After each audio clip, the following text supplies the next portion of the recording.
All right. Well, good morning, everybody, and welcome to Grammar for the Real World. My name is Roy Speed, and I am a longtime homeschooling dad.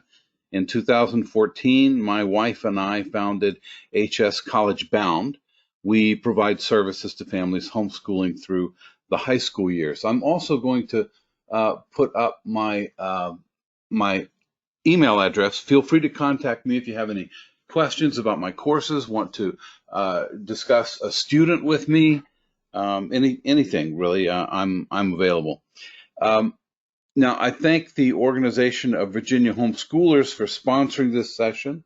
Like the other two talks that I've given, um, we wouldn't be here without their conceiving of the session and inviting me to speak. Virginia Homeschoolers is Virginia's only statewide homeschooling support and lobbying group that is also fully inclusive and completely volunteer run. So my thanks to Virginia homeschoolers. Now, with this talk, I have a number of aims. First, I'm going to show you some things that I've learned about the way our kids learn grammar and writing skills. These are things I think that um, really all parents, including, not just homeschooling parents, but really all parents should understand some of the things I'm going to show you. Second, I'm going to try to give you a perspective on the way that we currently teach grammar, a perspective that I think you'll find interesting.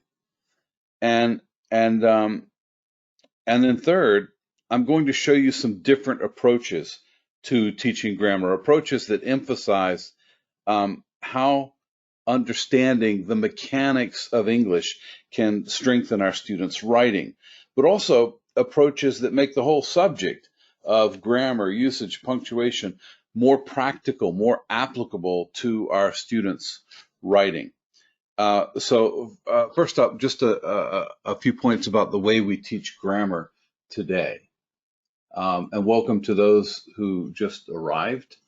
Um, The way we teach this subject is really just a reflection of the way most of us think about grammar. Over the years, I've purchased many grammar books, and you can see this approach in the many of the titles or subtitles of popular books on grammar. They make promises like the 25 most important grammar mistakes and how to avoid them. Do you see the approach? It's all about avoidance of error. It's about correct and incorrect. Now, thing is, not all grammar works that way. But that's what the SAT verbal measures and is all about. Think about the grammar questions on the verbal SAT. This may look familiar to any of you who've worked with a kid on test prep.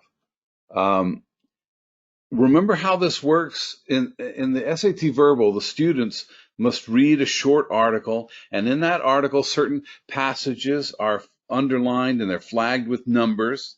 And then the students have to answer multiple choice questions about what may or may not be an error of grammar or usage. And you notice, like, look at question 3. It refers to this passage that is numbered 3 here. Option A is no change. In other words, there is no error here. And then B, C, and D are all slightly different versions that seem to be attempts at correcting something that may be wrong in there. But you see what's going on. The game here is twofold. First of all, it's a game of can you spot the error? And second, do you understand how to fix this particular problem? Now, I would argue that preparing for such a test is mainly about knowing the 25 most important grammar mistakes and how to avoid them. We're right back to that. So here is what I think is the bottom line. Both our grammar instruction and our measures for that instruction focus on error, correct versus incorrect. The problem is that, is that the whole picture with grammar, error avoidance? Is it even the most important part of the picture? And before I proceed to what I think is, more helpful approach, there are 3 things I want to tell you. First of all, for anyone who is new to me, if you did not attend one of my earlier talks, you should know a little about my background, and it is relevant to this discussion. First, I was an English major in Northwestern, a good school, but where I received not a single grammar lesson. Um, Second, for the last 30 years, I've been a writing consultant to large organizations.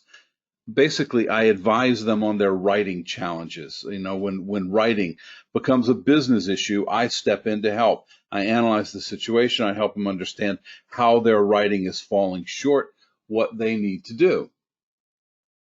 I am a designer of writing training, including grammar programs. You know, the first grammar program I ever designed was for adults.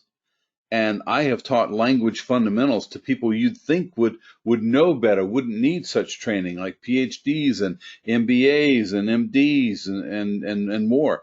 By the way, I have never had a complaint from such folks. They ate it up. In other words, there was scads of stuff they had only the shakiest grasp of, and many issues to which they were completely oblivious. And these are people who, you know, publish books.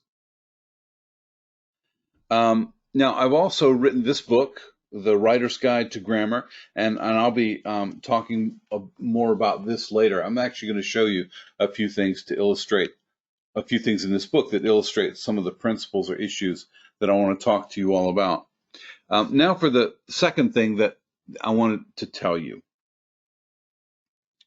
My wife and I homeschooled both our kids from the beginning. And I watched with great interest the whole process of language acquisition. And I'm going to give you an example of the kind of thing that I observed. So here is something that our 4-year-old says. We went to the store and buyed lots of things. Now, the thing I want you to notice is that word buyed. She has absorbed a grammar rule. To use a word in the past tense, we add ed. She has not yet learned that buy is an irregular verb with an irregular past form, bought. But look again at what she said. She said went, not goed, but went. So not only has she absorbed the ed principle, she's begun to absorb the exceptions to that principle. Now, these are pretty sophisticated lessons with not a single class in the subject. What is the method? Anybody? How's this done? I'm asking you. What is the method, the magic method by which kids learn sophisticated grammar lessons like this? Okay, Shreen's saying observation. Yeah, osmosis. Good word. Yeah, through listening to parents first. Yeah, usage, immersion. Immersion is a great word. Yeah, Sherilyn, it's listening, it's hearing. In other words, the method is just absorption or osmosis, whatever you want to call it. Our daughter is surrounded by the sounds of the language all day, every day. It's inevitable that the child absorbs the language. So it's immersion, and this is the standard method of language acquisition, the best method, immersion. You know, even when you're learning a foreign language, immersion is the best method. Now, up to this point, I've been speaking about only one version of English, which is spoken English. But consider, spoken English is not the same as written English. Spoken English, for instance, has no capital letters. It has no punctuation. Without written English, in other words, we would have no concept of commas, periods, colons, and so on. Spoken English has no apostrophes, so no sense of possession or contractions. Spoken English, for that matter, has no spelling. So for our kids, their only acquaintance with these things comes from seeing them on the page in writing. Spoken English is all about sound, and we use exactly the same sound for its and its, whose and whose, there and there, to and to. And for that matter, we use exactly the same sound for countries, countries, and countries. Now just consider that last one. In spoken English, in a very real sense, there is no distinction among these three words. It isn't until our kids begin seeing these words in print that they make any distinction among them. Viewed another way, written English is a separate version of the language. Kids acquire this version of the language the same way that they acquired spoken English, which is immersion. But with written English, what is immersion? Yeah, Ruth, exactly. You guys see what Ruth put in the chat? It's reading. Hours and hours and hours and days and weeks and months and years of reading. Reading, in a sense, teaches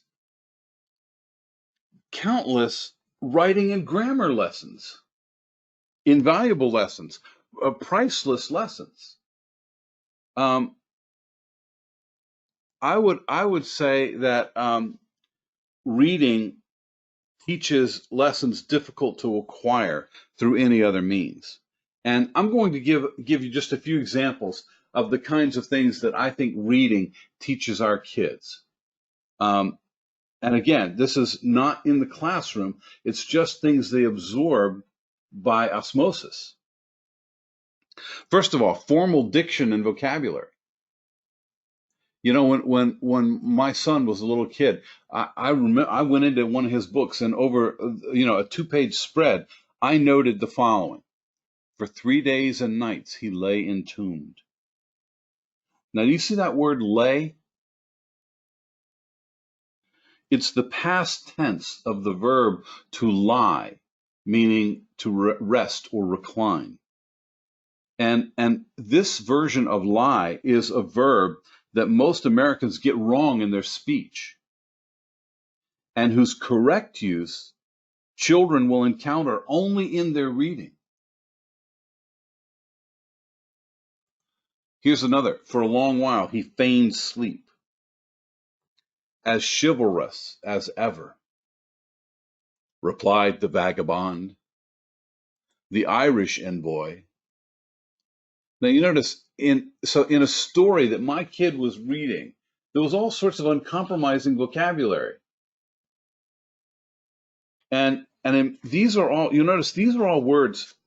He was not going to encounter a word like feign in like a TV show or a movie or in a video game or any kind of screen. He's not going to encounter the word feign. Same thing with vagabond or envoy. Next up, sophisticated expressions and turns of phrase. Like in one of my daughter's books, I saw this phrase.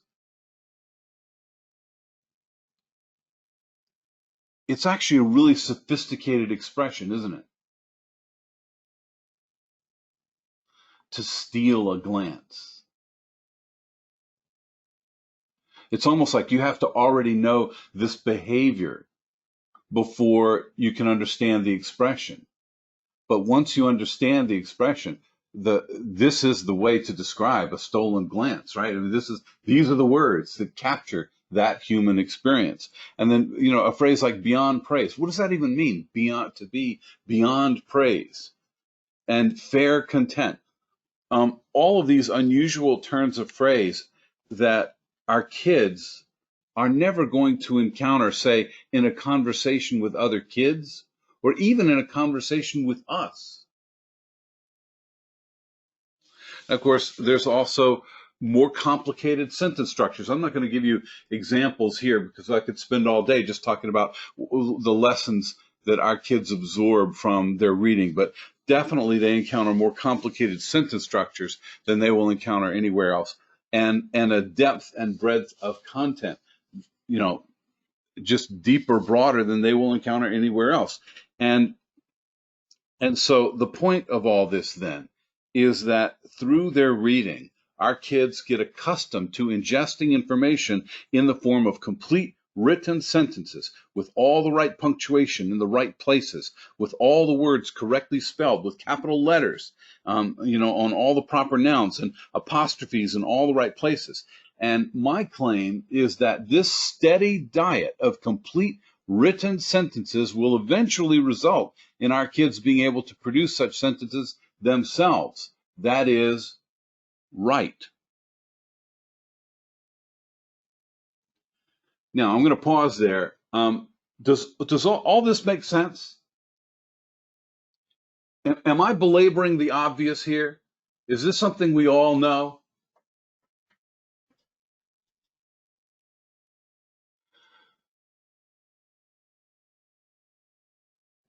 See, my hunch is that what I've just laid out for you, this understanding of what kids get from reading, I don't think we homeschooling parents take this into account sufficiently.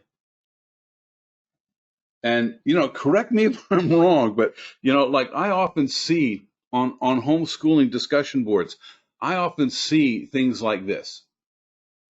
Anyone know of a free curriculum that is mostly video based? Because my kids aren't good readers.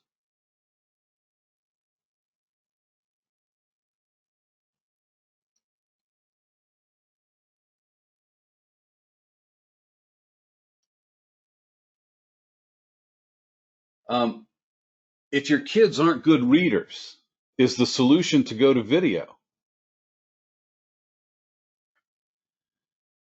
See, my fear is that if we allow our kids to get all the way through the early years without doing much reading, maybe just give them screens from the age of 4.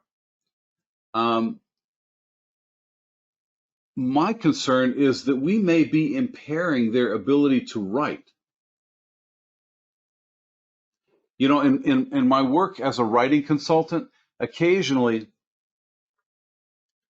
a manager would come to me, and he or she would say something like, "We've got an employee. We're wondering if you can help this manager. It's actually a supervisor, and we would love to promote this person. The problem is that he or she doesn't write very well, and we're wondering how you might be able to help." And they would show me some samples of that person's writing. And what I would see when I looked at the writing was a loose jumble of words. It's like disconnected fragments. It's like barely a complete sentence. And if there were complete sentences, well, one sentence did not follow logically from the previous sentence. So disjointed. And whenever I saw this kind of writing, I knew that I was looking at someone who probably from a very early age did not read. Now, does that make sense to you guys?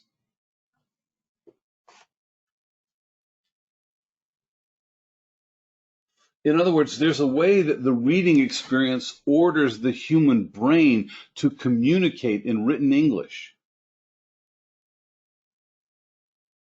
But it's a long process.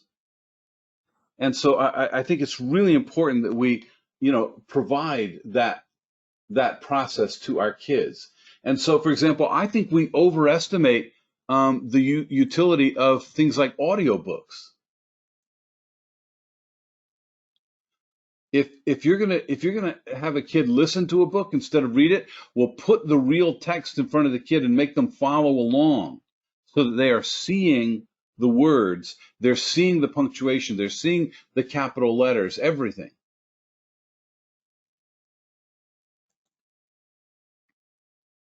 Okay. Now, anybody have any comments, complaints, objections about any of this? Are we all on the same page? Okay, good. Thanks, Shireen. By the way, I want you all to realize we're a small group here. You may open your mics and speak aloud. Okay, so feel free to do that. Feel free to interrupt me. Say, Mr. Speed, can I ask you a question? Or Roy, can I ask you a question? Anything like that. Okay. All right, here we go then. Next up, a few of my thoughts on how grammar should be taught but seldom is. So the title of my book is it is The Writer's Guide to Grammar, and that's the reason for this is that the book emphasizes the issues that I think are important to writers. I teach writing. So all year long, every year, I'm continually coaching students on their writing. And I've learned from long experience, actual practice, which issues they absolutely need to know, and which ones are either nice to know or just plain irrelevant. This subject includes many topics of little or no use to writers. It may be specific grammar issues, but it's also much of our grammar terminology has little practical application for writers. Among the less important terms and issues, I'm just going to give you a couple examples because we have limited time. But like the verbiage that we use, the terminology for sentence types, like grammar teachers will teach us that a statement is a declarative sentence or an indicative sentence, and a command is an imperative sentence, and a question is an interrogative sentence. And of course, my question is, well, wait a minute, what's wrong with statement and command and question? The truth is, those are very precise terms. And it turns out that the fancier terms are needed only to distinguish what grammarians call the grammatical moods of the language. And they're needed mainly to distinguish these moods up here from the subjunctive mood. But my solution is I'll just teach the subjunctive mood, and I don't have to go into all these other fancy terms. But it's not just a question of terminology. Among the less important terms and less important issues is a distinction like transitive versus intransitive verbs. I'm not even going to explain what they are, but I'm going to let you know I don't teach this distinction, because in all the hundreds and hundreds and hundreds of students whose writing I have reviewed and who I have taught in writing class, I have never found myself in the position of saying, what you really need here is a good intransitive verb. It just never happens. It turns out it's a nice to know rather than a need to know concept.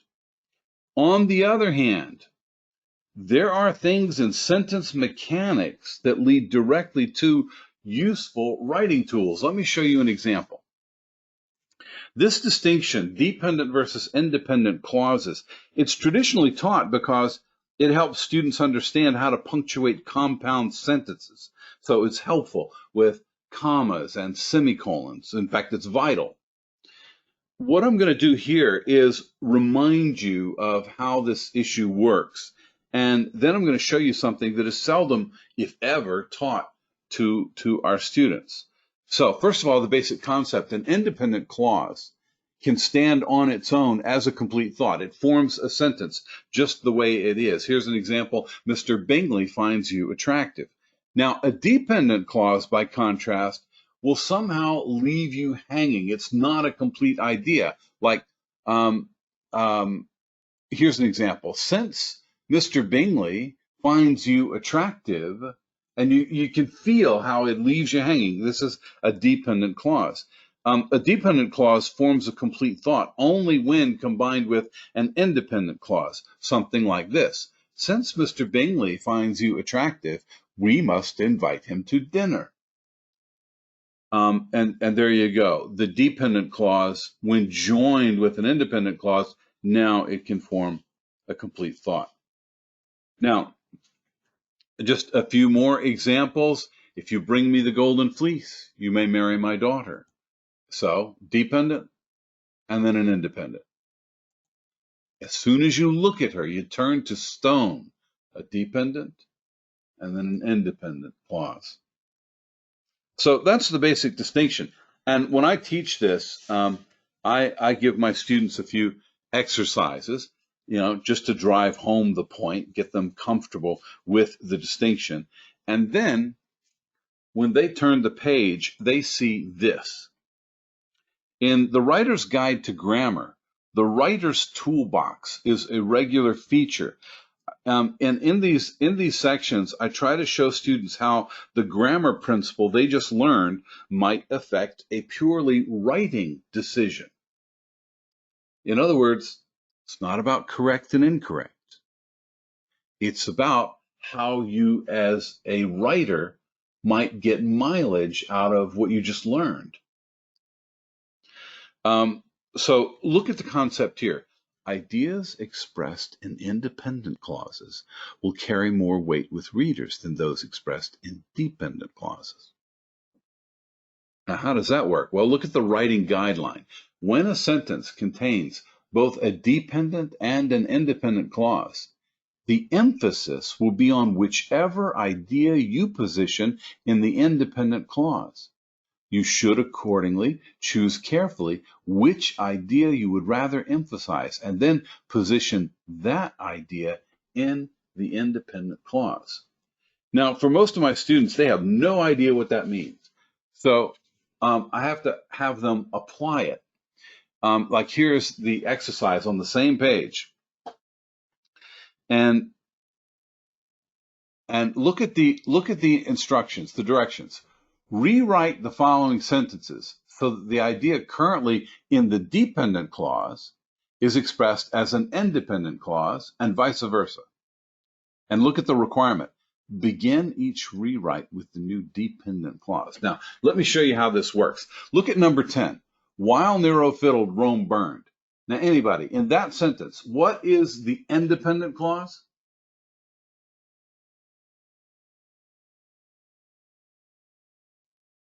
Yeah, exactly, Marianne Sheree. It's Rome burned. So the assignment is to take the idea of Rome burning and make that the new dependent clause at the beginning of the sentence. So how do we do it?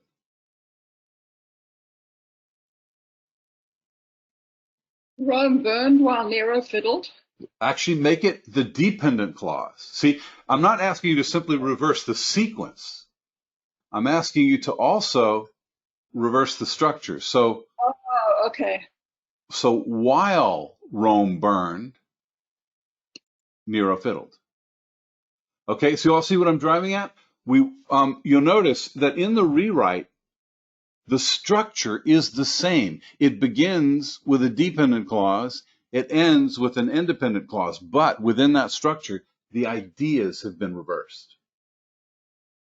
Okay, so that's how this exercise works. Now go down to number 12. While Anna didn't win, she really enjoyed playing the game. Now in that sentence, which idea is the independent clause?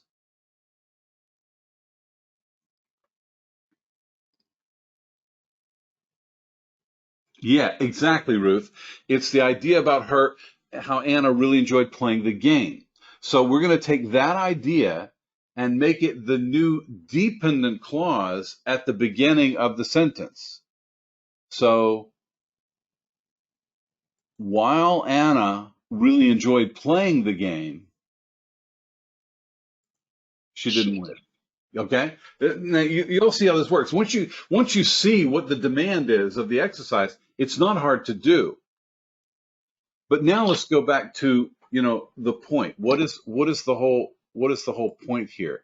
Well, remember the idea that we originally looked at. Ideas expressed in independent clauses will carry more weight with readers than those expressed in dependent clauses.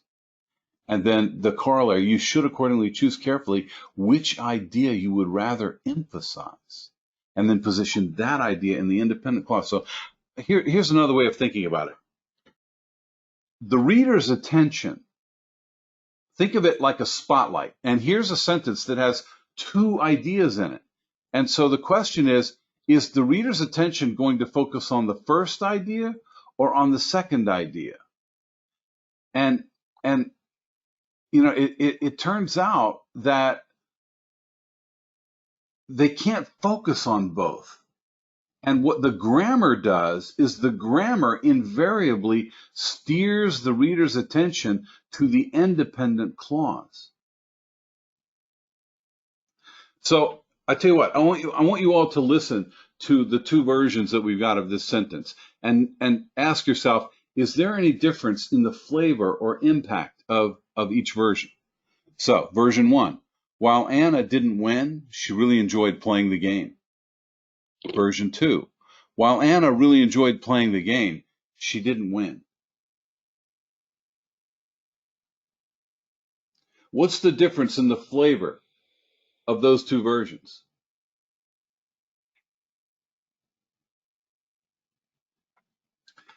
Yeah, version 1 sounds more upbeat because the independent clause is about that she enjoyed playing the game. Version 2 is a bit of a bummer because the emphasis is on the fact that she didn't win. Whatever idea is positioned in the independent clause ends up being emphasized. Now, here's the really amazing thing. In each version, the data is identical. Do you all see this?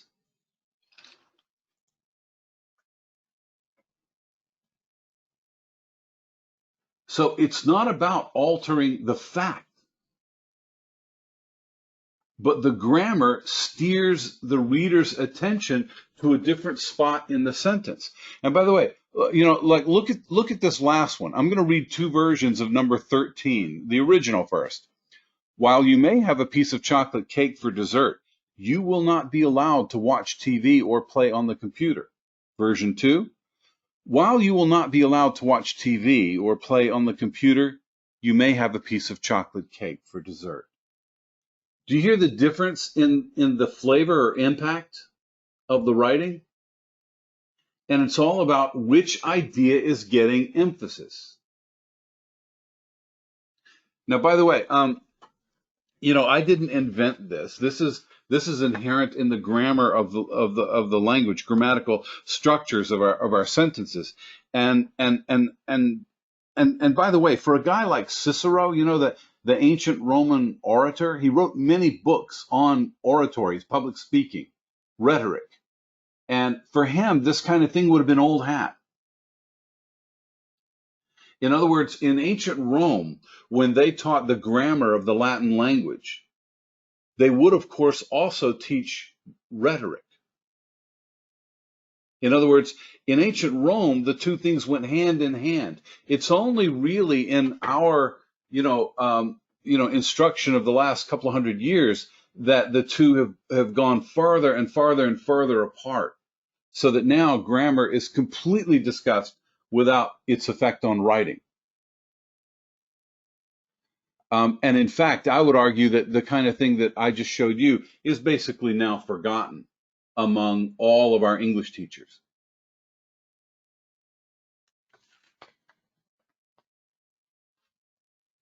Okay.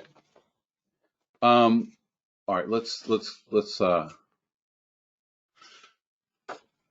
else have I got here? What's next?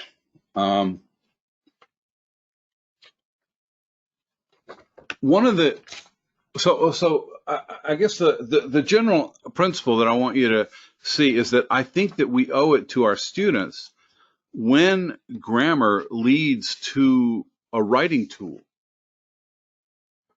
We owe it to our kids to show them how the mechanics of the language increase your arsenal as a writer, your arsenal of writing tools.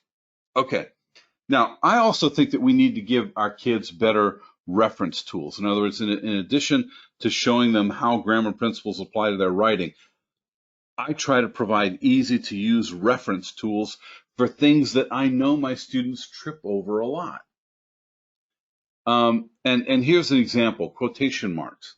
And the specific thing that students trip over is how quotation marks work with other marks of punctuation. By the way, you notice here, I try to distill the key uses of the thing. See, 3 main uses. And you notice how these subheads make them easy to skim. And then if the examples, a lot of kids don't understand the concept really until they see the example.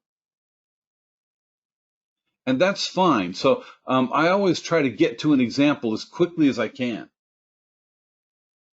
But then there's this issue, quotation marks with other marks of punctuation. And look at the concept here. One of the most troublesome aspects of quotation marks has to do with other marks of punctuation. For instance, should a period go inside or outside the quotation marks? And it turns out yeah, exactly, Shireen. Do you see what Shireen put in the chat? It is different in British English and American English. Look at the at a glance box. The guidelines that write are the conventions of standard American English. For other countries, the guidelines may be quite different. So look at the guidelines for American Standard English. So for the period, the guideline is always inside the quotation marks. And here's what it looks like over here. For a comma, the guideline always inside the quotation marks. And here's what it looks like over here. And for a question mark, well, it depends. It goes inside the quotation marks when it applies only to the quoted material, like this over here. It goes outside the quotation marks when it applies to the entire sentence, like this over here. Anyway, you get the idea. Yeah, Marianne, if you are reading, say, Jane Austen, so you're reading British English of the early 1800s, then it will be punctuated using UK style. And the same is true for, read George Orwell's 1984, which came out in the late 40s, like 1949.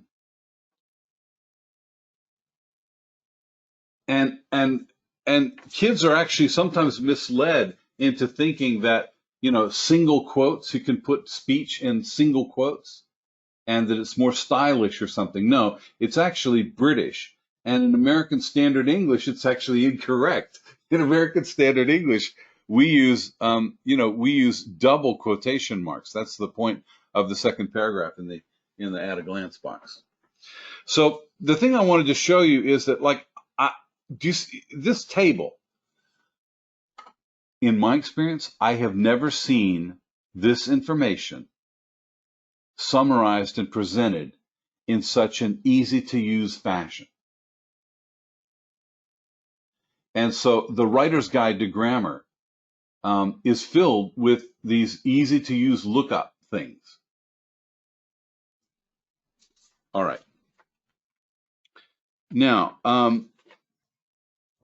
I thought that I'm now actually going to take you inside the Writer's Guide to Grammar. This is what the actual interior of the book looks like. Over here, you can see this is the Writer's Toolbox that we just looked at in this exercise.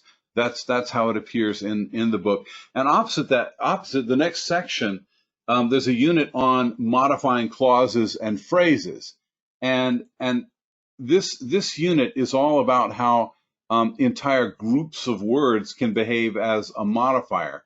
And the thing that I wanted to show you is the next Writers Toolbox that we encounter here is about the correct placement of the modifier only. And look at what this says here. In speech, people often misplace the word only. In writing, however, you can clarify your intended meaning by placing only directly next to the word, phrase, or clause it is intended to modify. So, I only cooked the onions, not the peppers, is not correct. The writer's meaning is, I cooked only the onions. You all see it? I only toasted the marshmallow. I didn't burn it. And here only, it really should be modifying toasted. Now, Marianne just sent me a message asking, what grade level am I suggesting for the Writer's Guide to Grammar? Boy, the whole question of grade level, that's a big banana, because my impression of the way we teach grammar, like most people think of grammar as a late elementary or early middle school challenge. And so they feed their kids grammar workbooks 6th, 7th, 8th grade, and then they think they're done. Then you're on to, oh, we're going to take AP literature or something, and we'll never revisit grammar again. But my concern is that there are whole realms of grammar that 7th graders can't really process and can't really retain. It's like there are aspects of grammar that require reason, a sort of combination. They require that the student marry their logic, their ability to reason, with their intuition, their ability to grasp meaning and perceive nuances. And so there are whole realms of grammar that I'm not sure our 7th graders really get to. And so the grammar instruction that I give, let me show you something. Like this year, this is our website. This year, I am teaching the Writer's Guide to Grammar as a course. So it's an online course that meets, it meets once per week. And I'm recommending that maybe an 8th grader could take the course. But if they're in 6th grade, they're not really ready, because I am going to work their ability to reason.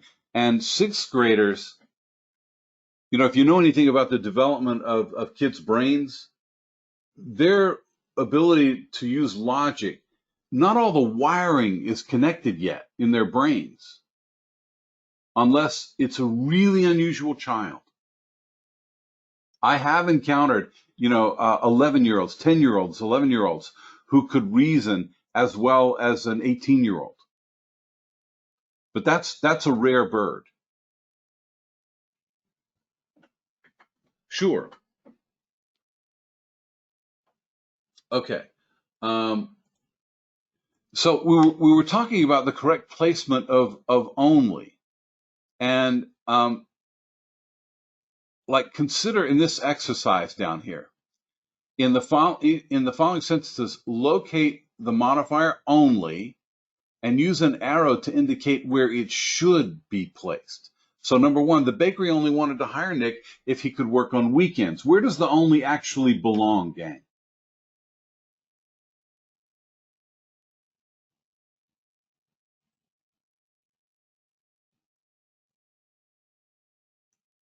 After what word?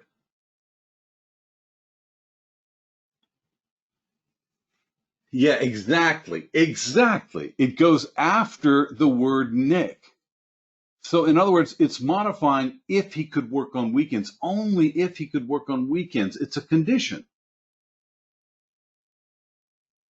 Now, go down to number 4. To qualify for the playoffs, the Patriots only needed to win one more game. Only should go after the word. Yeah, exactly, Nancy. After the word win. So it's modifying one more game, only one more game. Now, let's go down to a couple of passages of published writing. Look at number 7. Henry Purcell lived exactly as long as did Mozart, just 35 years. But we only know in detail what he did for 3 of those years. Now, where should the only actually be placed, guys? After what word?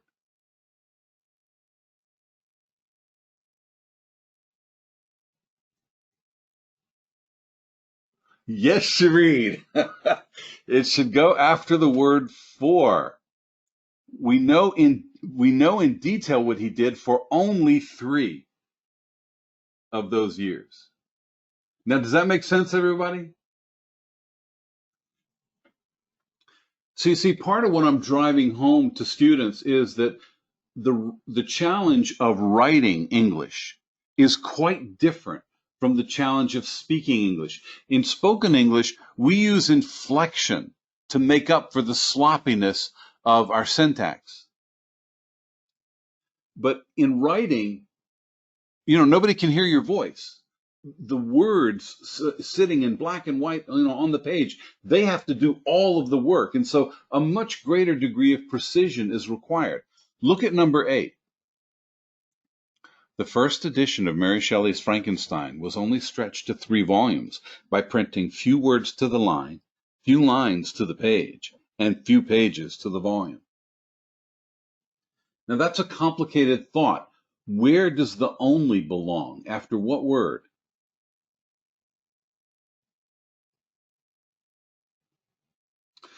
Good, Nancy. Very good, Nancy. Nancy nailed it. It goes after the word volumes. So how was it stretched to 3 volumes? Only by, and then the 3 things.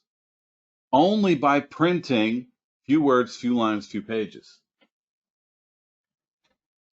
So this is a good illustration of the difference between speech and writing. Now, the next thing that I wanted to show you, it's in the same neighborhood of the book. I teach subject-verb agreement in some detail because, yes, Nancy, that is correct. If you wanted to see what the teaching guide looked like, boy,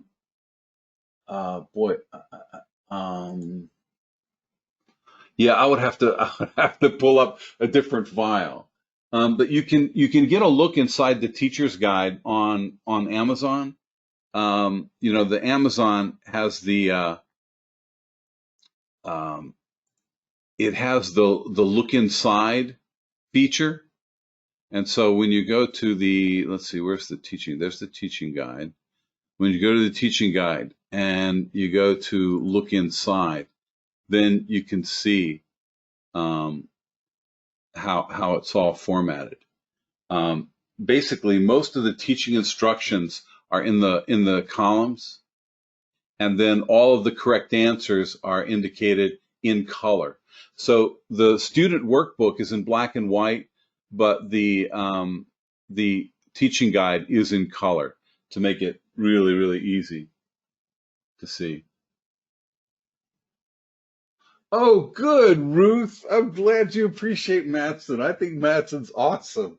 That's really great. That's really great. Okay.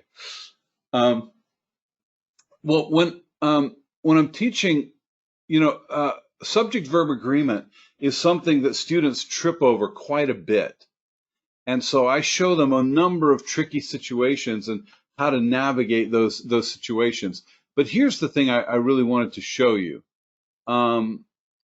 Over here, beginning on page 137, there is this exercise. And what we have here is a simple memo. And you notice it's written in the 1400s in Niedersachsen, Germany. And it turns out that the whole memo is sort of in the backdrop of the Emperor's New Clothes. It's a memo by this guy, Bruno Clem, in Imperial Audits and Accounting, trying to account for all of the expensive materials that these tailors claim to have, purchased for His Highness. And buried in this memo are a number of subject-verb agreement errors. So the student's challenge is to go through and find them. And of course, the point here is that in real life, subject-verb agreement errors don't stand up and wave at you. They are buried in paragraphs and paragraphs of text, and you have to be able to detect them. So there's a difference between the knowledge of the grammar issue and the skill of being able to apply your knowledge to a real text. And my feeling is that most grammar instruction gives emphasis to the knowledge, but not enough emphasis to the skills involved. Now, this one, finding the subject-verb agreement errors in this one is fairly simple. It turns out that there's only 3 errors in the whole memo. But then I give them another more, now they go to graduate school on errors of subject-verb agreement. What this is an article. And have a look at this. Custom playgrounds for luxury homes. Across the country, there are new signs of life in residential playgrounds. Now, buried in here are some subject-verb agreement errors. Now, just start reading in that first paragraph and see if you can spot the first subject-verb agreement error. And in what line, see how the lines are numbered 1, 2, 3, 4, 5. In what line do you see the first error of subject-verb agreement? Okay, Nancy's saying line 2. What's the word, Nancy? Yeah, show should be shows. Nancy, because the subject is what word?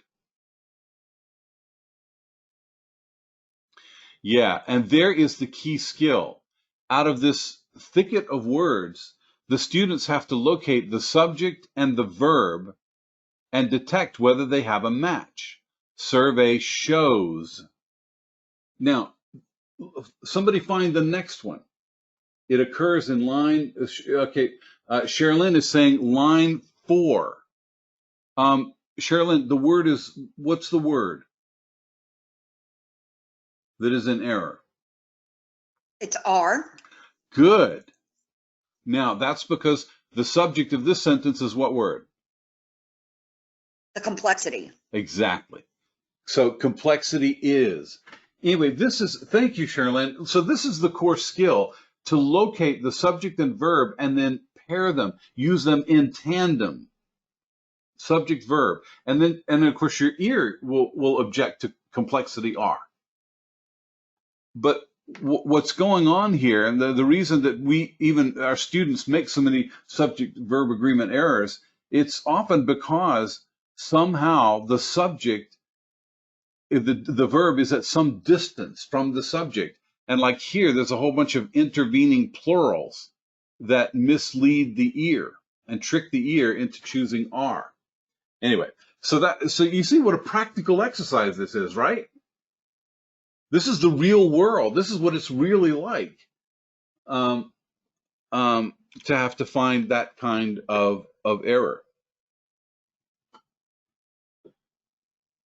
Okay. All right. We're almost out of time. You know what? I wanted to show you in the module on punctuation. There's a whole section on the colon and semicolon, and one of the things that I'm now working on is I'm creating a series of videos as a companion to this material. And I just want to show you what the videos look like. So I'm just going to click through a few bits here so that you can see. So the colon, part 1 is true function and purpose. And you notice I put in here on every page of the video, you can see, what is the student workbook page where you find this material. So first, about the colon, a common misconception. The colon is used to introduce a list. The reality, the colon can be used to introduce virtually anything. And then a bunch of examples. Spain gave Columbus 3 ships. And so here, the colon is being used to introduce a list, or what grammarians call items in a series. And then next example, they could think of only one agent with the necessary equipment, Mr. Gadget. And here, the colon was being used to introduce a single name. Curly and Larry came up with a plan. They would look for gold without Mo. So here the thing being introduced was an idea or plan. And they all knew why she was late. In July and August, road Studebaker often overheated on the turnpike. And here the thing being introduced is the reason for her lateness. Now, what to notice is that in every case, what precedes the colon introduces what follows the colon. And there is the core function of the colon. And in fact, here's a good way to think about it. When we have a sentence, when we use a colon in a sentence, basically what we're doing is dividing the sentence into 2 parts. We'll call them, part 1 and part 2. Now, for the reader, the colon sets up a unique logical relationship. For the reader, part 1 functions as a kind of promise. Part 2 delivers on that promise. And in English, no other mark of punctuation performs this function. Anyway, you can see how the videos are going to work. And again, they're designed to serve as a companion piece to the workbook. Part of the reason that I'm not going to build the exercises in computer form, because there are too many studies now that show that exercises performed on a screen, students tend to retain far less than when they perform the exercises in some kind of analog format, like pen and paper, or a workbook. So I'm going to use the computer for what I think it's good for, and use the workbook for what I think it's good for. Sherilyn, did you have a question? Hi, yeah, Roy, question for you. How will these be accessed? If you've bought the workbook, is this a separate purchase, or how would we go about using this with the workbooks? I'm thinking of making it a separate purchase. And obviously the workbook works without it, but I figured it would be a real boon to parents if they could have their student do the concept in video form, and then the parent could just check the exercises. Does that make sense? Absolutely. Yeah, absolutely. Okay. And that's definitely something I would be interested in. So Okay. That's great. Okay. What's the timing, you think, on that? Well, I'm working on the first chunk. It's going to have to come out in chunks, because I think I calculated that I need a total of 48 videos, something on that order. It may end up being more than that, because like the colon, I'm dividing into a part 1 and part 2. So the first chunk is going to be called, well, it's going to be basically all the videos that have to do with punctuation. And I'm doing that because it turns out that there's a lot of demand for punctuation, like even among adults. I could sell this to adults if it were really, really easy to use. Okay, so the floor is open for questions. Anybody have any Any questions or things that you want to talk about? Oh, great, Marianne. I just saw your note about, that's great. Anybody have any questions?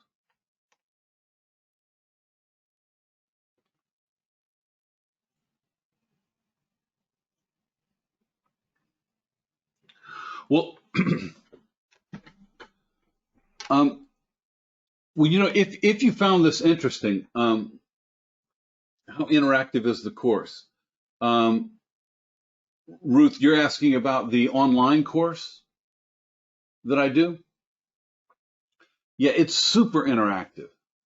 In other words, the bulk of the time is spent with pushing the students through workouts. In other words, it's more like much of the time online is me being a kind of drill sergeant, you know, running exercises and the kids working through the exercises, and I really put the kids through their paces on things that I think are really important. Like, it's not enough to see the right answer. You have to be able to justify your answer. So the kids are actually coming on, you know, using their microphones to articulate the reasoning, the justification, the terminology. What's the principle that you're applying? And I think that that's a really important aspect of the instruction. It's not just about knowing the answer. Okay, Ruth, no problem.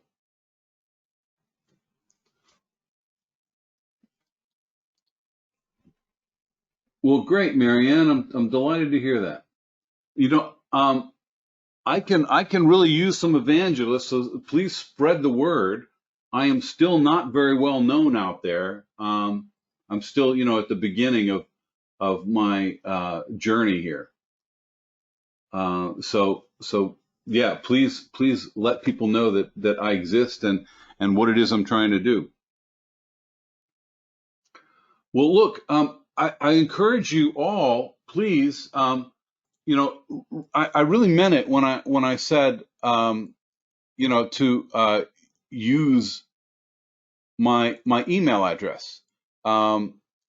If you ever want to speak to me, I'm putting it back on screen again just so you can jot it down. If you ever want to speak to me, you ever want to talk to me about something, you ever want to kick something around, please feel free. I'm very interested to hear from you. Okay. All right. Well, it was a real pleasure hanging out with you all, and I wish you all the best of luck with your homeschooling.